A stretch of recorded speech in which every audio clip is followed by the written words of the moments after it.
Alors, merci de vous être rendus dans ces conditions aussi difficiles, chers amis. Alors, aujourd'hui, on va se rendre à Washington visiter le National Gallery of Art. Ce musée, qui a été créé comme un cadeau au peuple américain, sert de centre des arts visuels dédié à l'éducation et à la culture. Sa riche collection de plus de 150 000 peintures, sculptures, objets décoratifs, photographies, gravures et dessins couvre toute l'histoire de l'Occident et exhibe les plus beaux exploits de la créativité humaine. Ouverte 363 jours par année, la National Gallery offre un large éventail d'expositions spéciales et de programmes publics, le tout gratuitement. Au cœur du bâtiment, au-dessus du hall central, on a construit une réplique du dôme du Panthéon à Rome, cette merveille de l'Antiquité. Ce magnifique musée a été l'idée de M. Andrew Mellon, qui est un financier et collectionneur d'œuvres d'art, qui a aussi servi comme secrétaire au Trésor dans le gouvernement américain sous 4 présidents. C'est lui qui personnellement a financé la construction du musée pour ensuite l'offrir à la nation américaine. En 1941, comme vous voyez sur la photo, c'est le président Franklin Delano Roosevelt qui accepta le cadeau de M. Mellon au nom du peuple américain. Il l'inaugura officiellement. La première collection du musée était constituée de 126 toiles et 26 sculptures, toutes des dons de ce même généreux donateur. En 1971, la East Wing a permis l'agrandissement du musée selon les notes de l'architecte sino-américain E.M. Pye, qu'on voit ici, qui plus tard concevra la fameuse pyramide vitrée du Louvre à Paris et qui avait conçu la place Ville-Marie à Montréal. Dans leur collection, on retrouve la seule peinture de Léonard de Vinci en sol américain. La collection s'étend du Moyen Âge à nos jours. La peinture italienne de la Renaissance est particulièrement bien représentée. Le musée, à l'instar de bien d'autres musées américains, est aussi très bien doté en œuvres impressionnistes. Je me suis amusé à compter le nombre de tableaux de Renoir qu'on retrouve dans leur collection. Eh bien, il y en a 89, rien de moins. Ils ont même un tableau de Jean-Paul Riopelle que nous aurons plaisir de voir un peu plus tard. Le musée est formé de 3 entités. D'abord, il y a le jardin des sculptures, dont on voit ici un exemple. Il y a le West Wing, qui est le cœur original du bâtiment qu'on vient de voir. Et il y a la East Wing, qui est le bâtiment de M. Pye, plus récent, qui abrite les œuvres modernes. Alors, commençons avec les artistes américains, puisqu'on est chez eux. Alors, on va commencer par John Singer Sargent, dans cette œuvre qui s'intitule « En route pour la pêche » de 1878. Ce tableau représente une scène dans le petit village de Cancale, le long de la côte bretonne.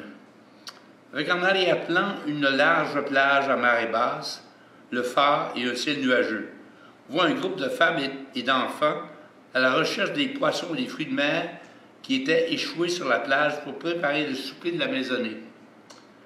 La composition impressionnante de Sargent apporte un air de fraîcheur à ce thème très populaire au 19e siècle, la vie des simples paysans.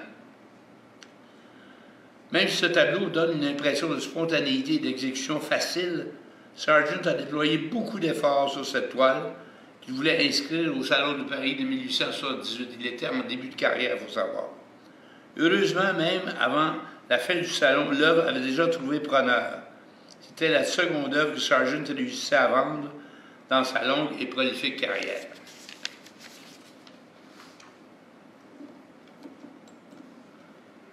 Mademoiselle Beatrice Townsend, 1882.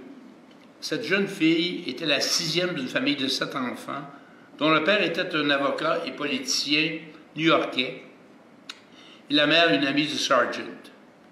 On retrouve beaucoup de portraits d'enfants dans les premières œuvres de ce peintre, et ce sont ses tableaux les plus fascinants. La présence d'un jouet ou d'un animal de compagnie sert à amplifier la représentation de la personnalité du sujet. Ici, il rend bien la rassurance et la confiance de cette jeune fille qui nous regarde droit dans les yeux. Repos, 1911. La facilité extraordinaire avec laquelle Sargent arrivait à représenter des sujets élégants dans des décors toujours somptueux l'avait rendu extrêmement populaire des deux côtés de l'Atlantique. Rendu en 1909, Sargent en avait soupé de se plier aux exigences de ses clients, plus vaniteux les uns que les autres. Décida donc de se tourner vers des thèmes plus fantaisistes, tels la représentation de sa nièce Rosemary, dont il fit ce portrait inusité, absorbé qu'elle est dans sa rêverie poétique. Mademoiselle Mathilde Townsend, 1907. On voit une jeune femme au teint de pêche vêtue d'une longue robe bleutée avec une traîne rosâtre dans ce tableau à la verticale. Derrière elle, des nuages tout blancs se promènent dans un ciel azuré. Elle porte un étroit bracelet doré à son poignet gauche, une bague argentée sur cette même main. Le portrait a un style très relâché, surtout pour les vêtements, de sorte que les coups de pinceau sont apparents à plusieurs endroits. On va changer de peintre, on va passer maintenant à Edward Hopper. Soirée à Cape Cod, 1939. Ce tableau a été peint à Truro, un petit village de pêcheurs, où Hopper passait ses étés loin de New York. L'image représentée est une compilation d'esquisses et d'impressions mentales glanées dans la région immédiate. Le chien semble appréhender un bruit dans la nature qui l'avertit d'un danger imminent, tandis que l'homme et la femme qui présumément forment un couple semblent s'ignorer l'un l'autre. Hopper présente un assemblage de dissonances savamment orchestrées qui émet une impression plutôt pessimiste sur les relations humaines avec la nature.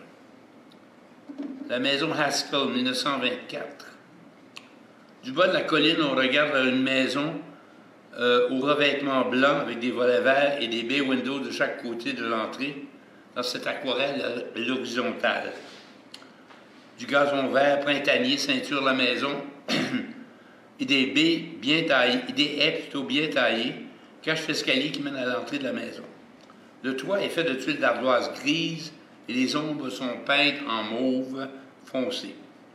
La maison se découpe en silhouette sur un ciel bleu pâle. Passons maintenant à Mary Cassatt. La Loge, 1880. Mary Cassatt nous montre deux jeunes femmes au teint de pêche, portant toutes deux une robe blanche et elles sont tellement près l'une de l'autre qu'elles remplissent tout l'espace vertical. Le tissu des robes est peint avec des coups de pinceau de couleur rose pâle, bleu délavé et d'un léger vert menthe, mais l'œil les lit comme étant des robes blanches. L'éventail est peint en blanc argenté, décoré avec des taches de jaune, de vert et de rouge corail.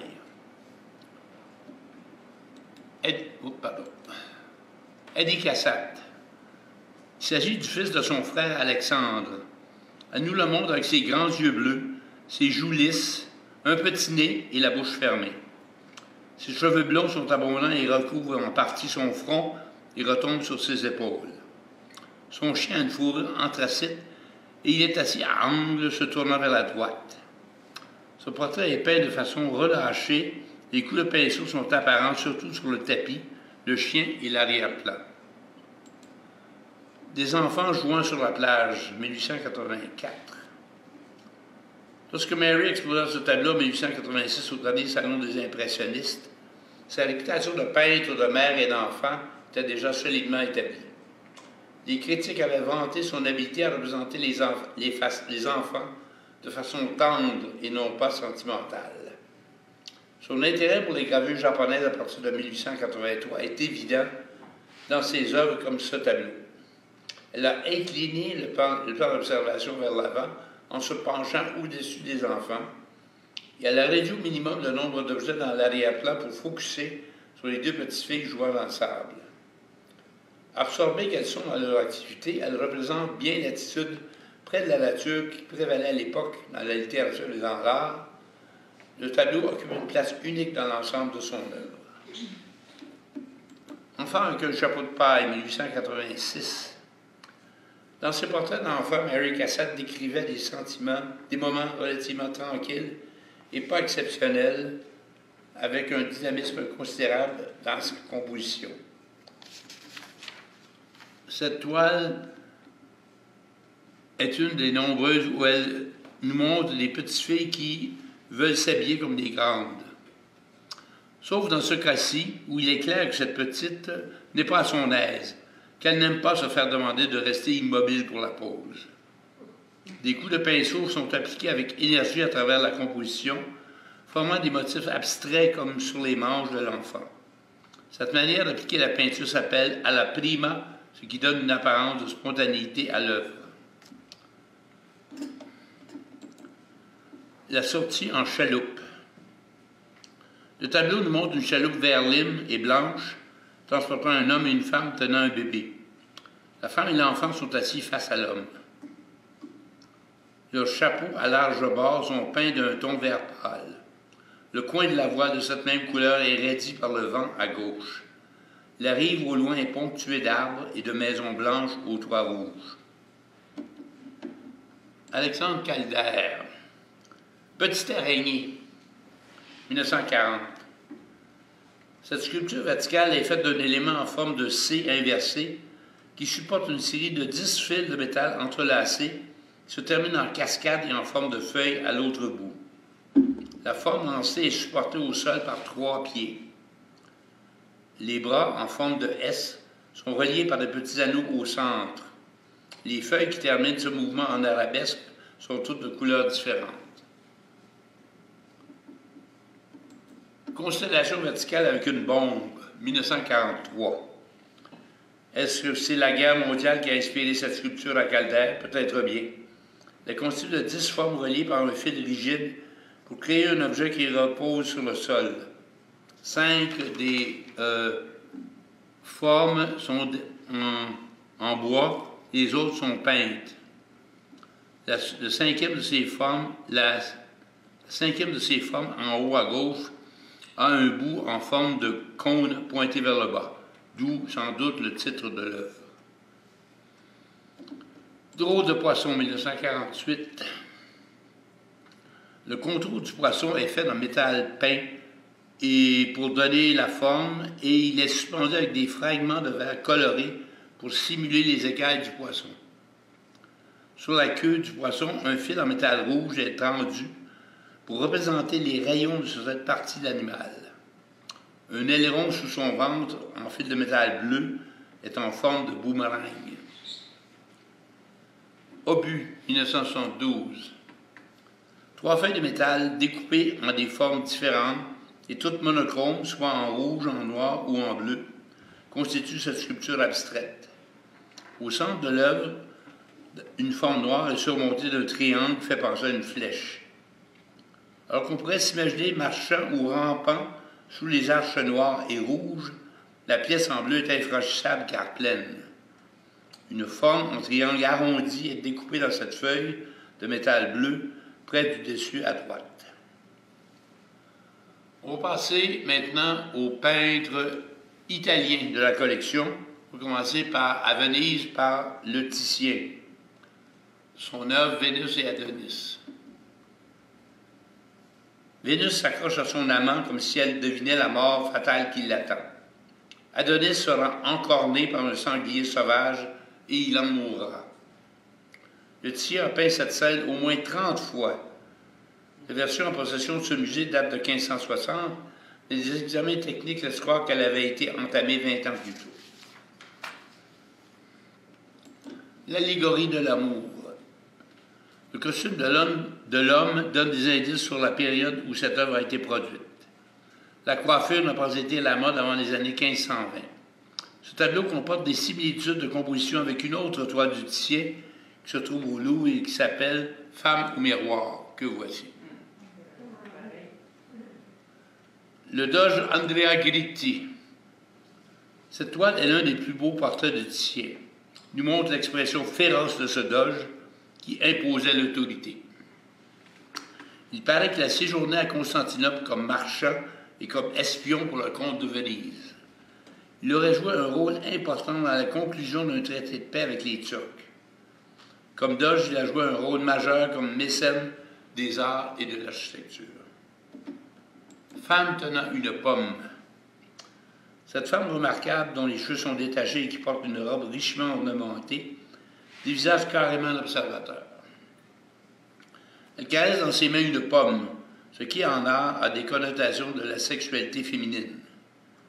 Même si ce tableau a le format d'un portrait, il est probable que le titien ne voulait pas représenter une personne en particulier, mais plutôt faire un portrait fantaisiste en hommage à la beauté féminine en général. Bon, maintenant, on va voir le seul tableau de Léonard de Vinci qui se trouve en Amérique. Il s'intitule Geneviève de Brécy de 1478. Elle était la fille d'un riche banquier florentin. Ce tableau est la seule peinture que Leonardo présente dans les Amériques. Au moment de ses fiançailles, elle n'avait que 16 ans. Leonardo en avait 6 de plus et il en était à ses premières œuvres, ses premières armes avec la peinture à l'huile. Leonardo dévoile déjà son goût pour le naturalisme qui allait transformer la peinture de la Renaissance. Le modelage du personnage se fait en douceur et on ne voit pas de transition abrupte entre l'ombre et la lumière. La vaste majorité des portraits de femmes à cette époque se faisaient à 2 occasions seulement, soit à leur fiançailles ou à leur mariage. Dans ce dernier cas, pour le mariage, on faisait le portrait des 2 conjoints, avec la femme toujours du côté gauche. Le dépouillement de ses vêtements est étonnant car d'habitude c'était l'occasion d'exhiber la richesse familiale. On va passer maintenant à Sandro Botticelli. Julien de Médicis, 1480. Ce Julien était le jeune frère de Laurent le Magnifique qui régnait sur Florence. Le jour de Pâques de 1478, c'est d'actualité, Julien avait terriblement mal à un genou et on avait dû l'aider pour qu'il aille à la cathédrale. Il avait été aidé par les mêmes hommes qui voulaient l'assassiner, des membres de la famille Pazzi, des banquiers rivaux des Médicis. Pendant la consécration, alors que tout le monde baissait la tête, ils l'ont poignardé. Laurent, de son côté, réussit à trouver refuge dans la sacristie et plus tard, il a pu poursuivre son règne. On va aller maintenant du côté de Raphaël. Alba Madonna. Après 4 ans passés à Florence, Raphaël est déménagé à Rome, où des mandats plus importants sous le règne du pape Jules II l'attendaient. Ce tondo nous montre la Vierge assise directement sur le sol, plutôt que sur un trône céleste. Raphaël démontre beaucoup de délicatesse dans les couleurs de cette toile, où les personnages sont vêtus de rose, de bleu pâle, et il y a du vert dans le paysage classique idéalisé.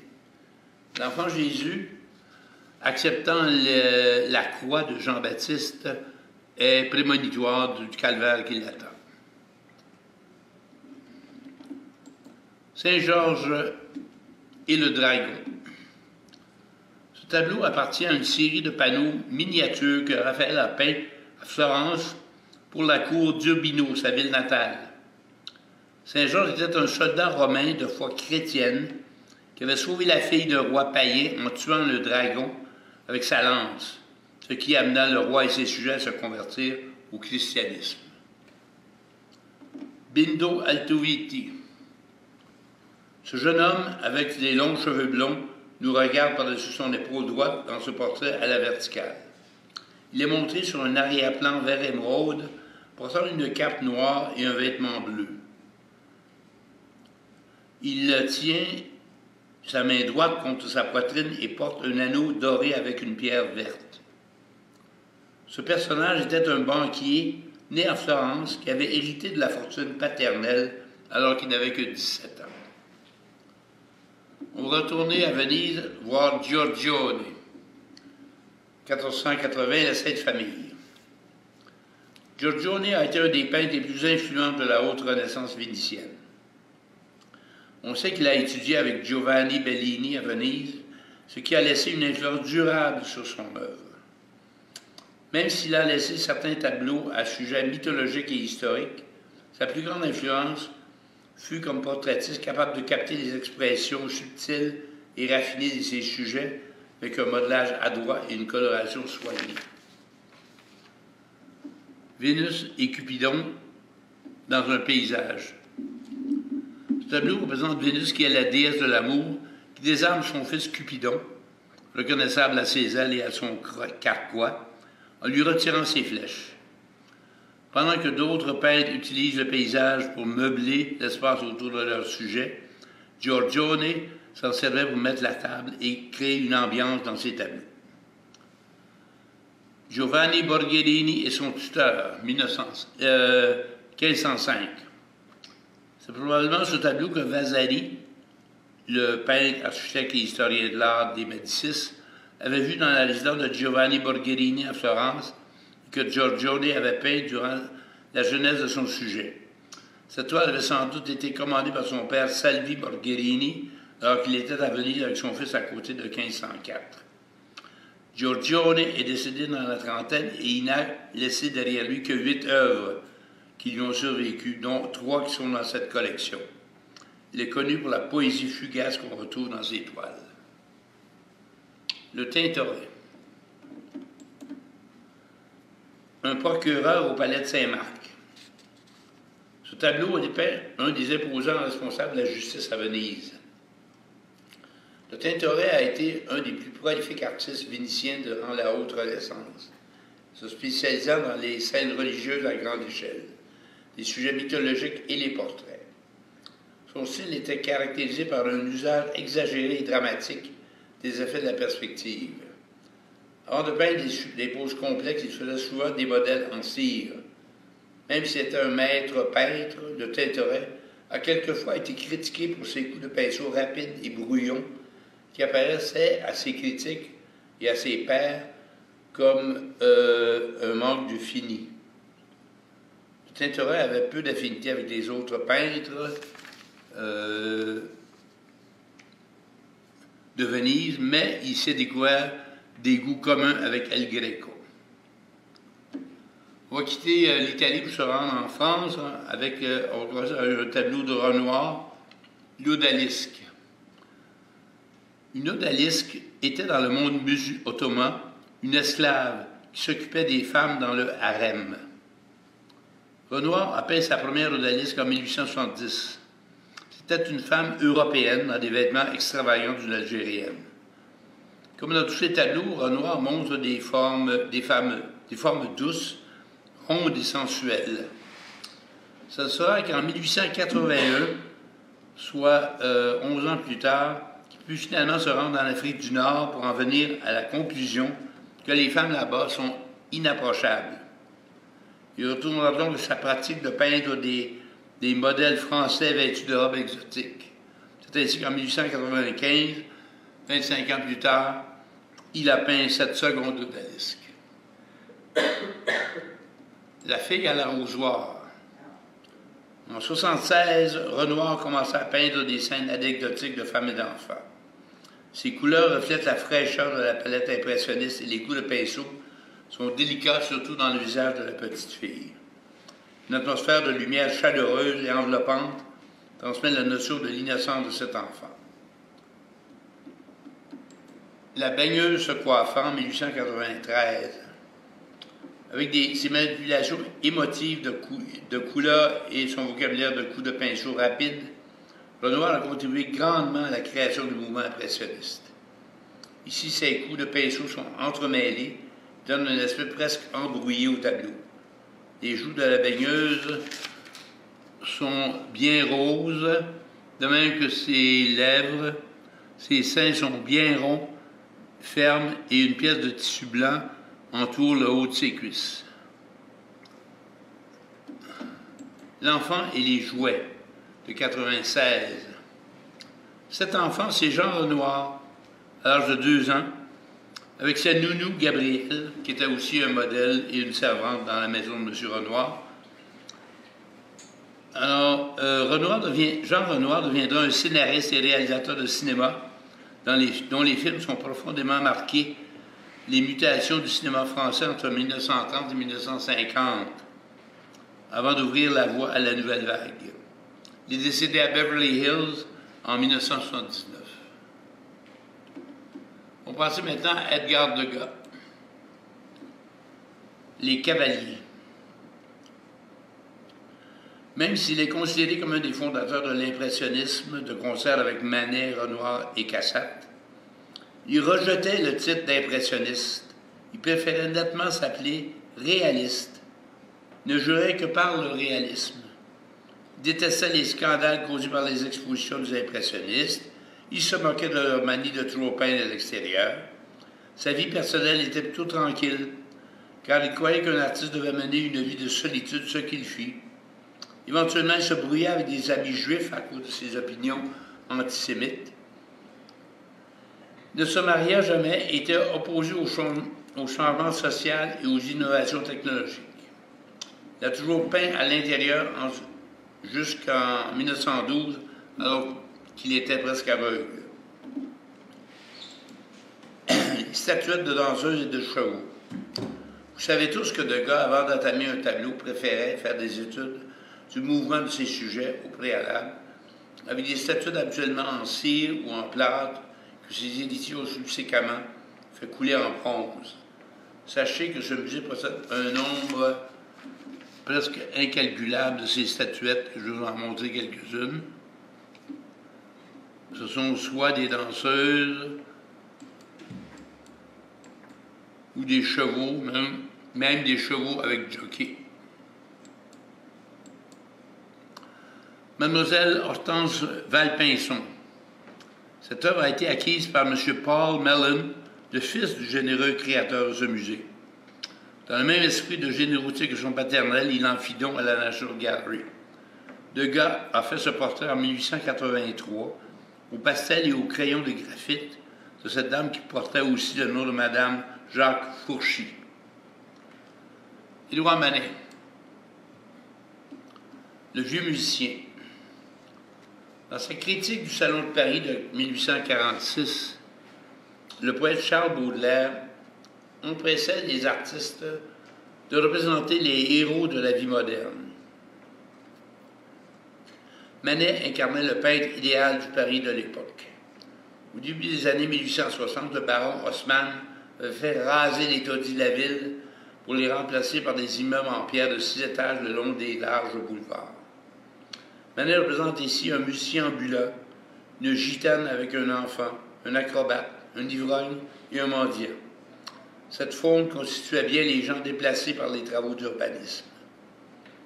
Plaçant les pigments côte à côte plutôt qu'en les mélangeant comme auraient fait les académiciens, Manet obtenait un effet plus net et frais. Renoir et Monet admiraient son style, ne tarderont pas à emboîter le pas en route vers l'impressionnisme. Le chemin de fer, 1873.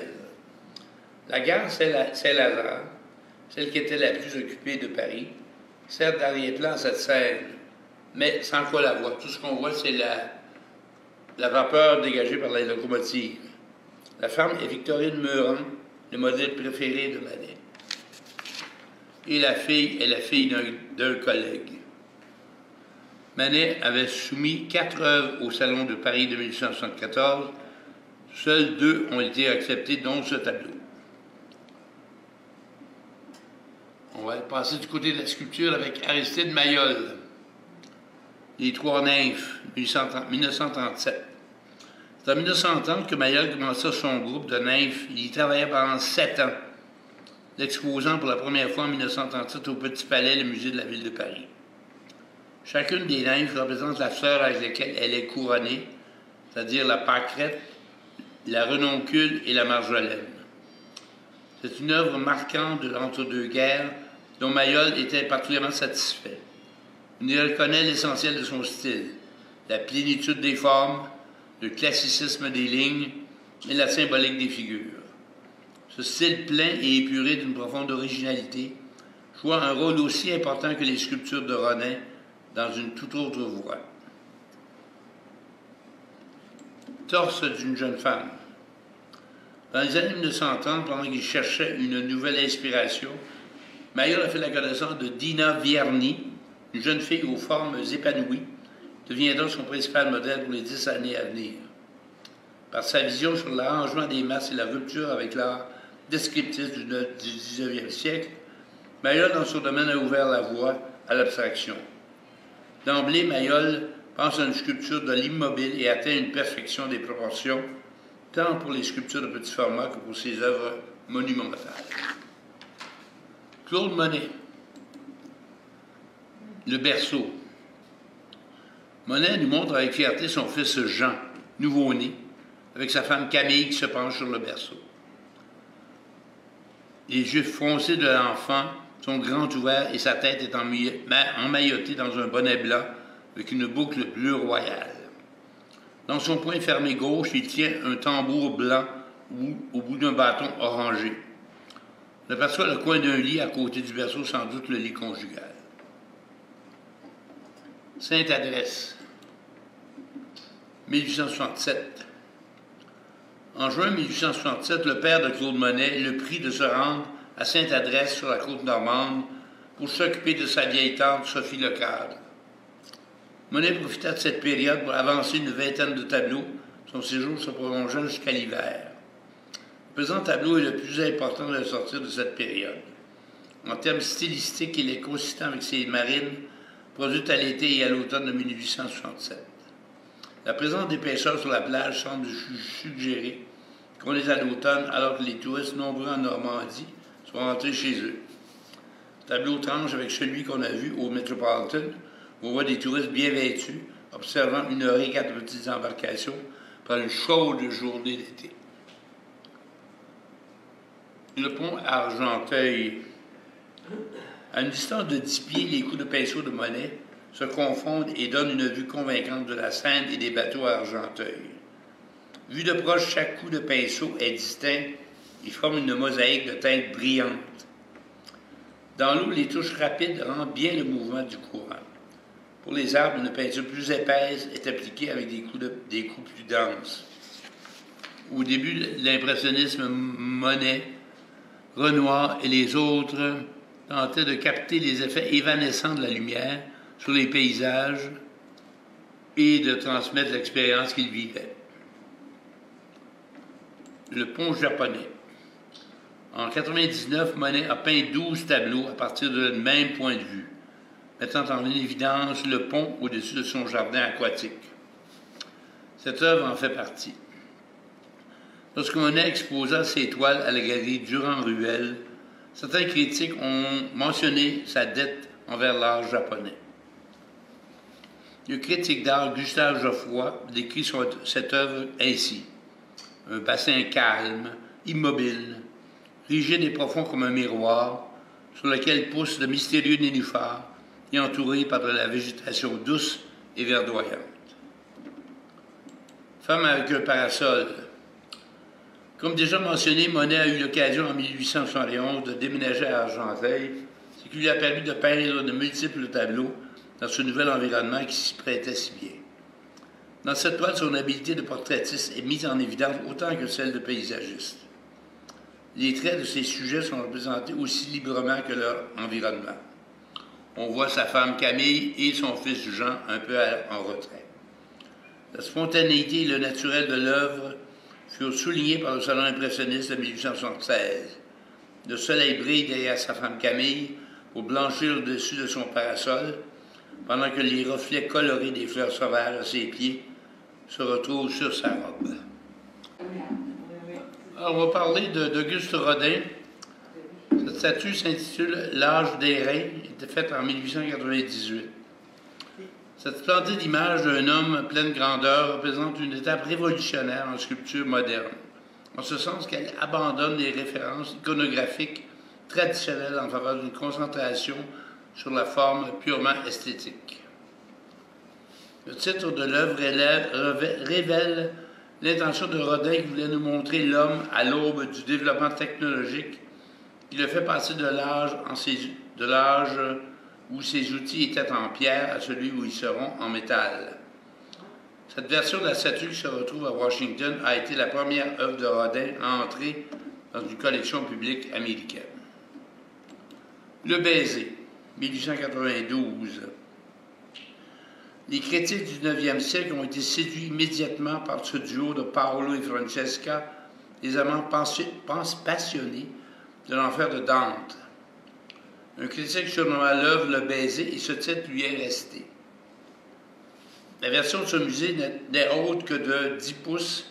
C'est une des 69 versions de cette taille. Il faut savoir que l'original en bronze mesurait moins de 36 pouces en hauteur. Le penseur, 1880. Rodin avait imaginé que le penseur ferait partie de ces portes de l'enfer qui lui avaient été commandées par le Musée des arts décoratifs qui n'a jamais vu le jour. Rodin avait conçu cette pièce comme représentant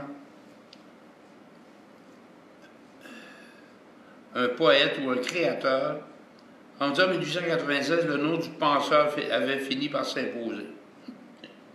Il représente l'effort mental et aussi physique provoqué par l'angoisse de la création artistique ou intellectuelle. Le penseur de Rodin existe aujourd'hui en plusieurs matériaux et en plusieurs tailles. Le bourgeois de Calais. Rodin a conçu ce personnage comme étant une des 6 statues monumentales représentant ces citoyens du 14e siècle dans la ville côtière de Calais. Ces 6 hommes s'étaient offerts comme otages pour inciter les Anglais de lever leur siège de cette ville affamée. Ces bourgeois, sur les ordres des conquérants, étaient dépouillés de presque tous leurs vêtements. Rodin le montre alors qu'il s'apprête à quitter la ville pour passer au camp anglais où il s'attend à être exécuté. On voit dans l'attitude de Jean d'Air, avec ses poings fermés, sa mâchoire déterminée et ses yeux enfoncés, tout ce que ce sacrifice lui coûte. Passons maintenant à Berthe Morisot, la mère et la sœur de l'artiste. Cette toile est une des plus grandes produites par Berthe Morisot. Elle a été exposée au Salon des impressionnistes de 70 et de 74. Ce portrait familial, qui est une scène domestique intime, a été commencé à l'hiver 69-70, quand sa sœur Edma Pontillon, enceinte de son premier enfant, avait rejoint sa famille car son mari, qui était officier de marine, était souvent à l'étranger. À la veille d'envoyer son tableau à l'exposition, Berthe sollicita l'avis de son beau-frère Édouard Manet.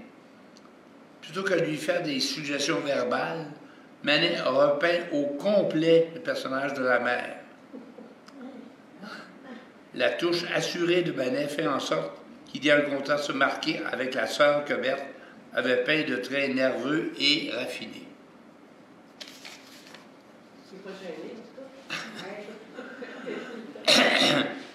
Gustave Caillebotte. Les Yoles. Entre 1977 et 1978, Caillebotte a réalisé une série de peintures de nageurs, de pêcheurs et de rameurs à sa résidence de Hyères. Cette toile a été exposée au 4e Salon des impressionnistes en 1879. Il avait adopté le coup de pinceau court et rapide de Monet et la palette audacieuse de Renoir, mais l'effet obtenu fut très différent car les rameurs zigzaguent en diagonale sur la toile, donnant un sens de mouvement, une progression dans le temps et dans l'espace qui révèle l'intérêt de Caillebotte pour la photographie. Un fervent marin et architecte naval, Caillebotte, peut-être inspiré des estampes japonaises, a adopté un point de vue dramatique, perché au-dessus de la Seine, pour accentuer la fragilité de ses embarcations facilement versantes. Dahlia et Jardin à Petit-Gennevilliers, 1893. Caillebotte, qu'on sait, était un fervent jardinier, tout comme son bon ami Claude Monet, avec qui il échangeait des informations horticoles. Il créait des paysages vibrants qu'il s'empressait de transférer ensuite sur ses toiles. La femme qu'on voit sur le tableau avec sa longue jupe et son chapeau à large bord était probablement la compagne de Caillebotte. Le peintre a utilisé une perspective récessive pour structurer sa composition avec de l'ombre et de petits nuages bleus dans un ciel, bleu pâle. Ce tableau a été donné au musée par une famille californienne qui en a joué dans sa résidence près de Los Angeles pendant 50 ans. Jean-Paul Riopelle, le roi de Tulé, 1973. Riopelle a peint ce tableau pendant son séjour à Paris. Le mot Tulé vient du grec et c'est le nom donné par l'explorateur du IIIe siècle avant Jésus-Christ à une île qu'il présente comme étant la dernière de l'archipel britannique. Ce terme désigne surtout au Moyen-Âge l'Islande, le Groenland, voire une île que les contemporains croient réelle au nord de l'Europe, mais qui n'existe pas. Vincent Van Gogh, maison de ferme en Provence. Van Gogh arriva à Arles, en provenance de Paris, en février 1888. Le paysage était couvert de neige. Il venait chercher le soleil dans la lumière brillante, simplifie les formes en les changeant en motifs plats, tout comme dans les estampes japonaises qu'il aimait tant. Il disait que Arles était le Japon du Sud. Durant sa période là-bas, Van Gogh a été terriblement productif. On voit dans cette toile des paires de couleurs complémentaires, comme par exemple le rouge et le vert de la végétation, l'orange et le bleu dans la clôture, le rosé des nuages dans le ciel turquoise. Les impressionnistes utilisaient cette technique pour augmenter la luminosité de leurs œuvres. La Moussemée. Le titre de ce tableau venait d'un livre intitulé Madame Chrysanthème, un roman très populaire à l'époque qui raconte la relation entre un Français avec une jeune et jolie japonaise. Celle-ci portait le nom de la Moussemée dans le livre. Van Gogh s'en servit dans ce portrait qu'il fit de cette jeune provençale. Vincent a révélé avoir pris une semaine complète pour exécuter ce tableau, lui qui n'en prenait d'habitude pas plus que 2 jours. Nature morte avec orange et citron. Van Gogh a peint cette toile peu de temps après sa sortie de l'hôpital, où il était allé récupérer après le départ de Paul Gauguin, et vous connaissez l'incident de l'oreille coupée. À court d'argent, il décida de peindre cette nature morte qui pouvait se vendre facilement. Ce tableau met en évidence la maîtrise extraordinaire des couleurs et des textures contrastantes des objets, de la peau cireuse des fruits, des épines aiguës des cyprès et le tissu mou des gants bleus. Autoportrait 1889. Même si sa carrière ne durait pas plus de 10 ans, Van Gogh s'est montré un artiste prolifique et innovateur. Il était un adepte des autoportraits tout comme Rembrandt. Il en a réalisé 36 pendant sa vie. Cet autoportrait semble avoir été produit en une seule pose. L'orange vif de sa barbe et cheveux crée un contraste étonnant avec le jaune et le vert dans son visage. Les coups de pinceau dynamiques donnent un air de spontanéité et d'expression intense au sujet. Van Gogh disait que ce portrait avait capté sa vraie personnalité. On passe maintenant à Rembrandt, homme au costume oriental de 1635. Dans cet imposant tableau, Rembrandt nous montre un barbu portant un turban élaboré et décoré de bijoux qui regardent le spectateur. Une cape de fourrure attachée autour de son cou par une chaîne en or couvre ses épaules. Une aigrette qui faisait partie de la garde-robe de Ottoman retient une lourde chaîne en or à son turban. Rembrandt était particulièrement intrigué par le Moyen-Orient. Ses œuvres dans les années 1630 reflètent cet intérêt. Les marchands hollandais s'étaient déjà rendus au Moyen-Orient, alors il n'était pas rare de voir des étrangers vêtus de cette façon dans les rues d'Amsterdam. Cet accoutrement était même devenu à la mode parmi les Hollandais eux-mêmes. Lucrèce. La tragique histoire de Lucrèce se passait à Rome au VIe siècle avant Jésus-Christ, sous le règne du tyran Tarquinius le Superbe. Rembrandt nous montre Lucrèce complètement angoissée juste avant son suicide. On sent la tension que vit cette femme au moment poignant où elle est forcée de choisir entre la vie et l'honneur. Le mari de Lucrèce s'était vanté auprès de ses collègues militaires que sa femme était sans doute plus vertueuse que toutes leurs propres femmes. Piqués par cette vantardise, les soldats s'en vinrent à Rome, où ils découvrirent Lucrèce en train de filer la laine avec ses servantes.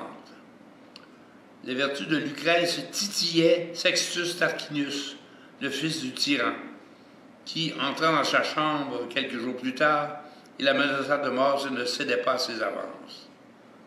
Le lendemain, elle convoqua son mari et son père pour les informer de cet événement. Même si elle se déclarait innocente, elle dit vouloir retrouver son honneur en se suicidant, ce qu'il fit en sortant une épée de sa robe.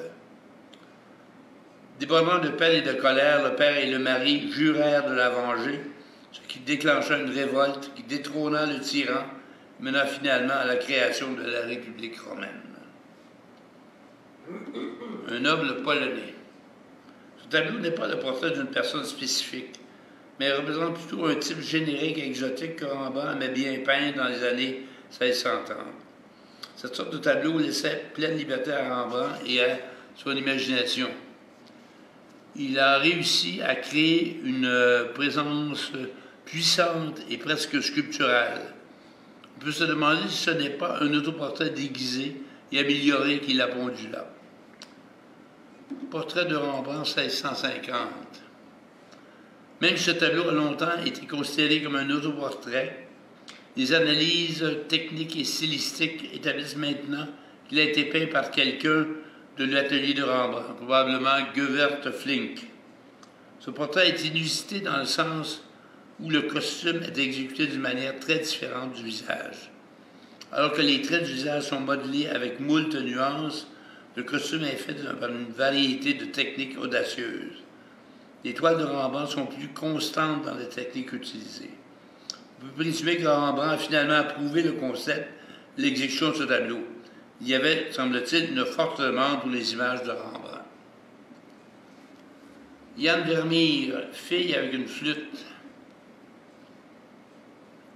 Jadis attribuée à Vermeer, cette toile a possiblement été exécutée par un des associés dans son atelier. Même si l'aspect général et l'apparence se rapprochent de l'œuvre de Vermeer, surtout de la fille au chapeau haut qu'on va voir immédiatement après, la qualité est inférieure au standard de Vermeer. Ces deux œuvres ne sont pas des portraits, des études informelles des effets de la lumière, des expressions faciales. Les deux femmes dévisagent le spectateur du dessous de leur chapeau, qui crée une ombre sur une partie du visage. Dans ce tableau-ci, la fille se penche vers l'avant, dans une pose plus statique que l'autre. Fille au chapeau rouge. C'est une des plus petites œuvres de Vermeer et elle a été peinte sur un panneau plutôt que sur une toile conventionnelle. Cette fille est d'une rare spontanéité. Le choix superbe des couleurs de Vermeer est le plus grand attribut de cette œuvre. Les principales teintes utilisées sont le rouge du chapeau et le bleu intense de la robe. Et il a su utiliser le blanc du foulard pour unifier le tout. Femme tenant une balance. Ce tableau est un parfait exemple du sens de la stabilité et du rythme de Vermeer. Une femme en bleu se tient sereine à une table dans le coin de la pièce. La balance dans sa main droite est à l'équilibre, suggérant son état d'âme intérieur. De grandes peintures du jugement dernier est accrochée au mur derrière elle. Une lumière douce entre par la fenêtre et illumine la scène. La scène semble reliée aux enseignements de saint Ignace de Loyola et à ses ouailles qui disaient de peser leurs péchés en fonction du jugement dernier. Une dame écrivant. Vermeer était avant tout un peintre de la lumière. Dans ce délicieux tableau, une lumière diffuse illumine le dessus de la table, le visage de la dame et son riche vêtement jaune. Le regard du sujet qui croise celui du spectateur suggère qu'il s'agit ici d'un portrait. Dans cette œuvre tardive, Vermeer continue à créer des ambiances tranquilles et intimistes, telles qu'il a toujours préférées depuis ses premières toiles historiques. Passons maintenant à Pierre-Paul Rubens. La marquise Brigida Doria. Durant son séjour à Gênes en 1606, Rubens a peint ce superbe portrait de la marquise. Cette nouvelle mariée de 22 ans était issue d'une des familles nobles de la ville. Le décor imposant et l'apparence aristocratique du sujet laissent peu de doute sur le fait qu'elle avait un statut et une richesse importante. La lumière qui inonde la scène crée des plis expressifs dans sa lourde robe en satin, pendant que le rouge des rideaux ajoute un effet dramatique. La direction de son regard, la perspective de l'architecture, suggère que le tableau était prévu être accroché dans une partie supérieure d'un mur, plus haut que le spectateur assurément. Agrippine et Germanicus. Rubens a vécu et travaillé en Italie, où il se plongea tête première dans l'étude des sculptures anciennes. Il admirait la beauté idéalisée de ces formes classiques. Il fit de nombreuses études sur ses œuvres qui vont lui servir pour le reste de sa carrière. Cette double image de profil étude de ces manifestations l'étude spectaculaire de l'intérêt que Rubens avait pour les sculptures de l'Antiquité. Agrippine était la petite-fille de l'empereur Auguste et Germanicus, son mari, était le commandant en chef des armées romaines en Gaule et en Allemagne. Ce tableau ressemble à un camée par son sujet et sa composition, mais dû au grand talent de Rubens, les personnages semblent bien vivants. Melchior, le roi assyrien. Rubens a peint ce portrait remarquable d'un des trois rois mages en 1618 pour l'un de ses amis d'enfance.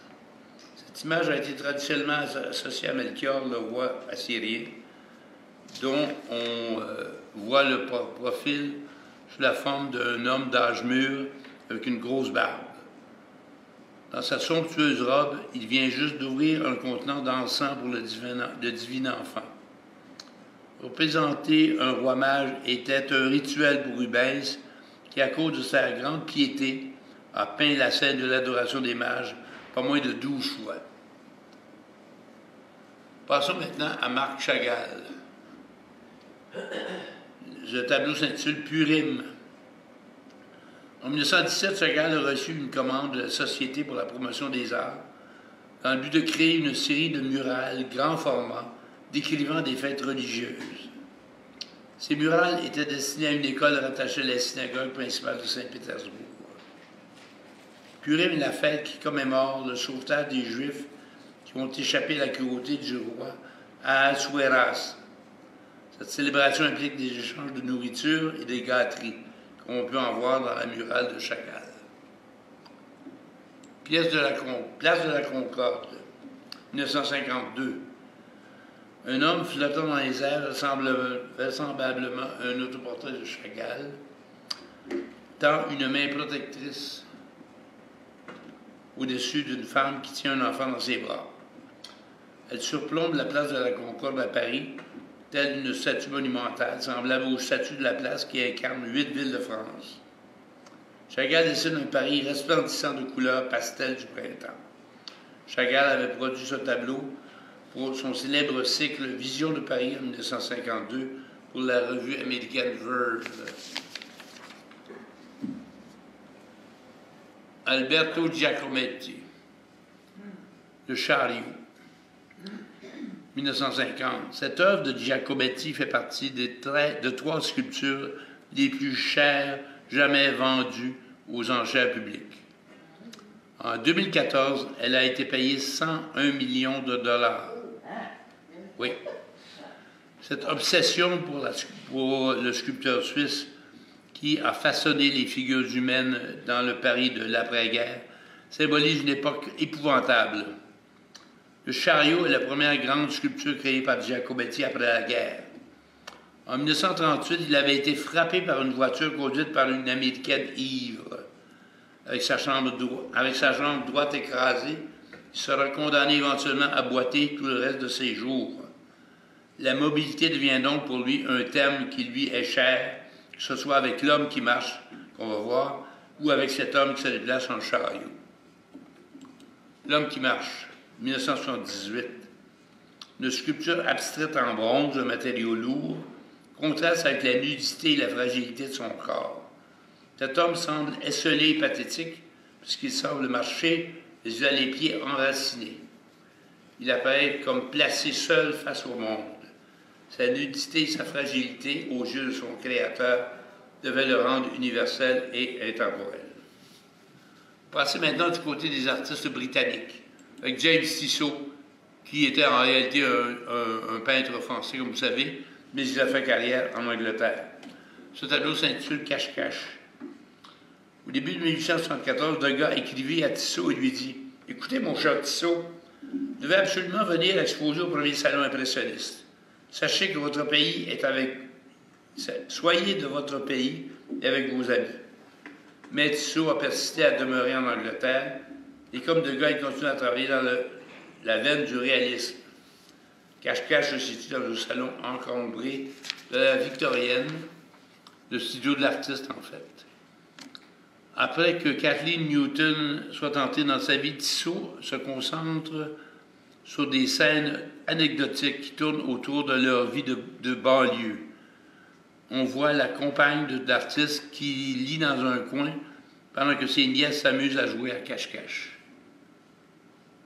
Henry Moore, pièce coupée au couteau. Une impressionnante sculpture faite en bronze, haute de 2 étages, avec des formes arrondies. Les formes douces et arrondies se trouvent côte à côte. La forme à droite fait une légère courbe vers la gauche.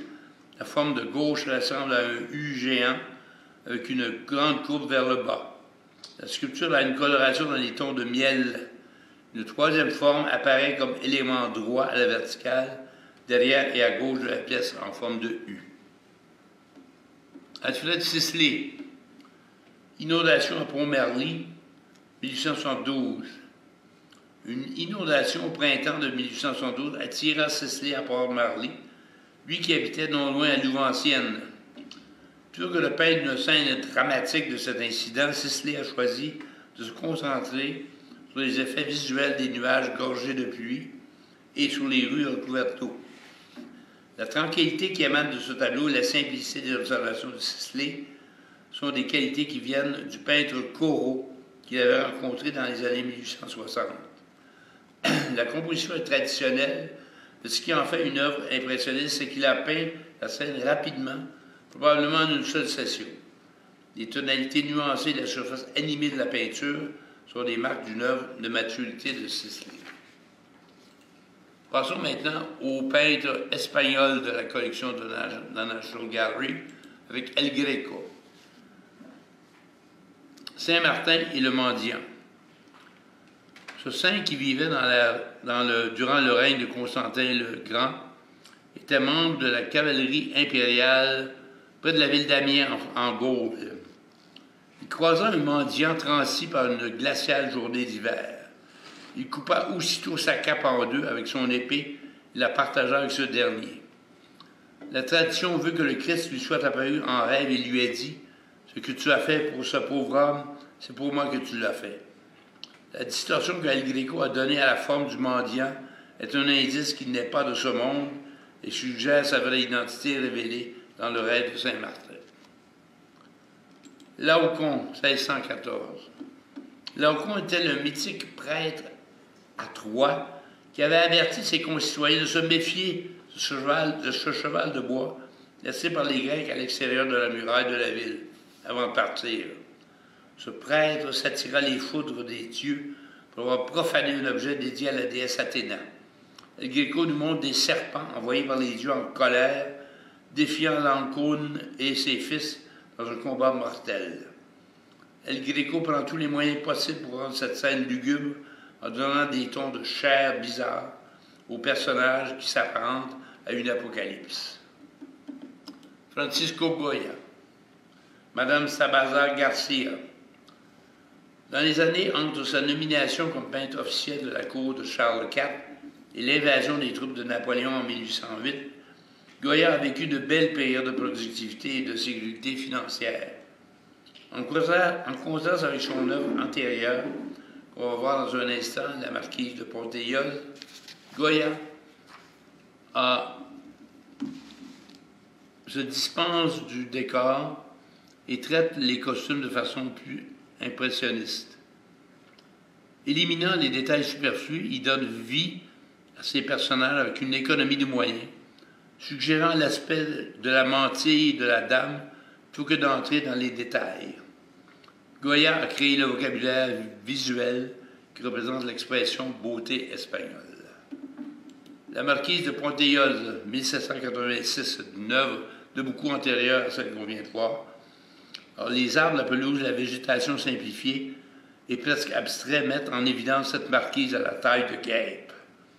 Elle représente bien les membres de l'aristocratie espagnole qui se prenaient pour Marie-Antoinette devant la Révolution française. L'attachement à la nature des gens du 18e siècle, encouragé par les écrits de Jean-Jacques Rousseau, est évident dans le décor et la présence de fleurs. Le ton général du tableau en vert argenté rappelle Velázquez, que Goya avait étudié et même copié. Goya aurait peint ce portrait à l'occasion du premier mariage de la marquise. Allons voir du côté de Picasso maintenant. La tragédie. Picasso nous transmet un sentiment de tristesse à travers cette toile de 1903, où il représente une famille de pauvres au bord de la mer. Il nous donne le sentiment, une fois de plus, qu'une atmosphère qui traduit son état d'esprit. Il n'y a aucun signe de catastrophe dans cette scène, mais la manière dont les personnages adultes se posent et se tiennent, sans se réconforter, regardant désespérément vers le bas, signifie que tout ne va pas bien. L'enfant, de son côté, semble trop jeune pour comprendre ce qui se passe, mais il regarde la femme d'un air suppliant. Ainsi, la calamité dans cette peinture est subjective plutôt que les références à un événement particulier. L'œuvre a des couleurs bleues profondes qui sont devenues celles qui ont donné le nom à la période bleue qui a commencé après le suicide d'un des bons amis de Picasso. La famille de Saltimbanque, 1905. Dans un paysage nu et désolé, un espace sans profondeur, se tiennent 6 personnages. Il y a, en commençant par la gauche, un grand arlequin maigre qui parle à un bouffon vieillissant et massif. Il tient une petite fille par la main. Derrière ce trio se tiennent 2 garçons. Un adolescent qui porte un tambour sur ses épaules et un enfant dont les vêtements sont trop grands pour lui. Au premier plan, isolé sur la droite, on voit une jeune femme portant un chapeau de Majorque. Tous ces personnages portent des vêtements délabrés, leurs expressions sont impassibles et indéchiffrables. Ce tableau date de la période rose de Picasso, qui a suivi immédiatement sa période bleue. Il observe et dessine toujours des gens du peuple, pauvres ou misérables. Les acrobates de rue étaient nombreux à l'époque à Paris, et Picasso fréquentait assidûment le cirque Medrano et les artistes qui s'y produisaient. Tête classique. Pendant la Première Guerre mondiale, Picasso séjourna un bon bout de temps à Rome avec Jean Cocteau, travaillant au décor pour la troupe de ballet Diaghilev. C'est là qu'il a rencontré Olga Koklova, une danseuse qui deviendra sa femme. Au début des années 20, à force de voir à Rome des statues de l'Antiquité, grecque et romaine, il peignit comme celle-ci, en peint de retour à la figuration et au classicisme. Les Amants, 1923. Picasso rêve en 1923 un couple voyageant dans l'Italie de la Renaissance. Ce couple de jeunes amoureux habillés est réalisé avec une légèreté de touche que lui donne la finesse de certains pastels, tandis que les traits du contour sont si purs qu'ils semblent tracés à l'encre. La femme pose la main sur celle de l'homme sans que celui cherche à la prendre d'une manière grossière. Le rouge semble avancer vers nous, légèrement amorti par le buste de la femme et de ses couleurs froides. Le bleu derrière la fenêtre ne donne pas vers l'extérieur, mais semble plutôt être un rideau. Alors, ceci conclut notre visite de la collection du National Gallery d'Art de Washington. Maintenant, je vais vous dire ce que j'en pense de ce musée, de cette collection-là. Alors, ce musée national est de toute évidence un musée généraliste, qui se classe parmi les 5 plus importants des États-Unis. En 2021, il a reçu 1 700 000 visiteurs et il s'est classé 5e parmi les musées les plus fréquentés au monde, ce qui n'est pas rien. La East Wing a été construite dans les années 70, comme j'ai déjà dit. Ce sont les enfants d'Andrew Mellon, comme leur père, avant eux, ont financé cette construction pour recevoir la collection d'art moderne. Quelle belle tradition! La collection permanente compte nombre d'œuvres européennes et américaines depuis le Moyen Âge jusqu'à nos jours. Ce musée se targue de posséder la seule peinture de Léonard de Vinci en sol américain. Bravo, mais cette collection a des lacunes qu'on s'explique mal. Par exemple, on n'y trouve aucune œuvre du Britannique William Turner, ni de l'Espagnol Diego Velázquez, ni de l'Italien Le Caravage. Pourtant, il me semble que ce sont là des incontournables. Néanmoins, ce musée mérite largement d'être visité et il m'a vraiment impressionné lors de ma visite. Le West Wing est remarquable par la quantité de toiles de qualité qu'on y trouve. Tandis que la nouvelle East Wing m'a frappé par son architecture époustouflante de M. Pye, mais j'ai trouvé qu'il y avait peu d'œuvres dans un aussi grand espace. Alors, ceci m'a fait ma conférence d'aujourd'hui et je vous remercie pour votre intérêt renouvelé. En terminant, j'aimerais vous dire que je m'étais engagé à vous parler du Louvre à la prochaine conférence, du 4 mai. Honnêtement, j'ai changé d'idée quand j'ai vu que leur collection compte 490 000 œuvres et je ne m'imaginais pas en train de faire une sélection d'environ 125 tableaux pour que ça rentre dans notre format habituel. D'autant plus que leur site Internet est plutôt rare de commentaires sur chacune des toiles.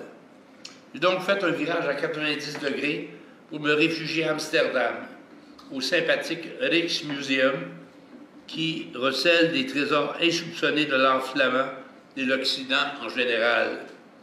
Je crois bien que vous entérinerez mon choix sans problème. Pour le Louvre, ça ne sera que partie remise. Alors, merci beaucoup.